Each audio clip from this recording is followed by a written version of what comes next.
और अब चले खबरों का रुख करते हैं। आधुनिकता के इस युग में हमारी पुरानी परंपराएं और तौर तरीके छूटते जा रहे हैं। जहां एक ओर पुराने तौर तरीके खान पान हमारे स्वास्थ्य के लिए लाभदायक होते हैं, तो वहीं लोगों की सेहत भी बनी रहती थी।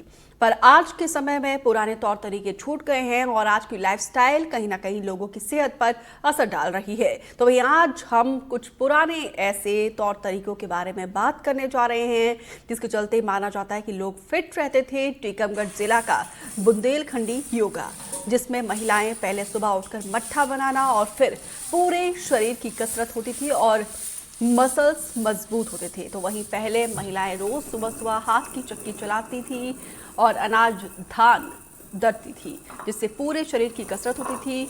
और ओखली में अनाज कूटना, इससे भी लोगों की कसरत हो जाती थी। कुएं से पानी भरकर लाना और इन सभी चीज़ों के चलते लोगों की सेहत बनी रहती थी और शुद्ध चीज़ें खाने से स्वास्थ्य भी बेहतर रहता था। पर आज पुरानी परंपराएं छूटने के चलते लोगों का स्वास्थ्य भी कहीं ना कहीं डगमगाता जा रहा है और कम ही लोग ऐसे बचे हैं जो पुरानी परंपराओं को निभा रहे हैं। खाते थे तो कुछ नहीं बीमारी बढ़ती थी, और अब मशीन से काम होने लगा है तो बीमारी बढ़ने लगी है। बीपी और सुगाए और पेट में दर्द, तमाम बीमारी बढ़ने लगी। पहले वो उखली से धान कूटते थे तो कुछ बीमारी नहीं होती थी, स्वास्थ्य सही रहता था। मट्ठा भाते हैं तो हम लोगों की शरीर की पूरी कसरत होती है, हाथ पांव का खून ऐसे जाम रहता है जो अच्छा संचालन बढ़ जाता है और इस कारण से हम लोग स्वस्थ रहते हैं। क्या क्या काम करती है आप लोग? हमसे मसाला पीसते हैं, मट्ठा भाते हैं, चकिया चलाते हैं और धान कूटते हैं और पानी भरते हैं, गोबर डालते हैं। तो अब क्या प्राचीन समय में हमारी गांव देहात की महिलाएं जो है मट्ठा भाती थी, ओखली में अपने धान कूटती थी और कुएं बावड़ी से पानी भरती थी, जिससे वो नित्य कर्म में उपयोग होता था। साथ ही साथ महिलाएं अपने अनाज को भी घर में ही चक्की से पीसती थी, जिनसे वो स्वस्थ रहती थी और धान, बाजरा, गेहूं, चना, इन सब आटों का प्रयोग करती थी। आज भी पाश्चात्य संस्कृति में मिलेट्स का उपयोग इसी के नाम से किया जा रहा है।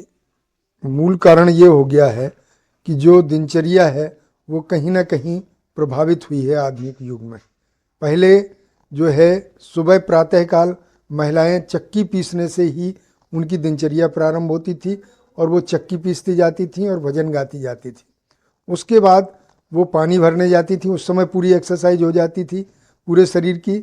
और उसके बाद अगर मट्ठा भाती थी और घर घर में गौपालन था तो मट्ठा हर घर में होता था, तो मट्ठा बिलोने से पूरी एक्सरसाइज हो जाती थी। कामकाज पहले हुआ करते थे, सभी योगा की दृष्टि से बहुत ही बेहतर होते थे।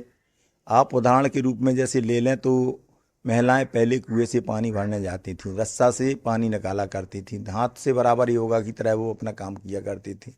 घर में सुबह से 5 बजे से उठ कर के महिलाएं गीत गाते हुए चक्की वगैरह चलाया करती थी। चक्की चलाने से भी उनका योगा की तरह वो अपने स्वास्थ्य को बनाए रखती थीं। किसानों को ले लें या शहरों में ले लें, महिलाएं पहले घर पर मठा वगैरह या दही ये सब बनाया करती थी और हाथ से वो रस्सी को ले पकड़ करके और वो मठा बहाने का काम करती थी, जो एक योगा का काम करती थी और उससे उनके स्वास्थ्य पर बेहतर असर रहता था। और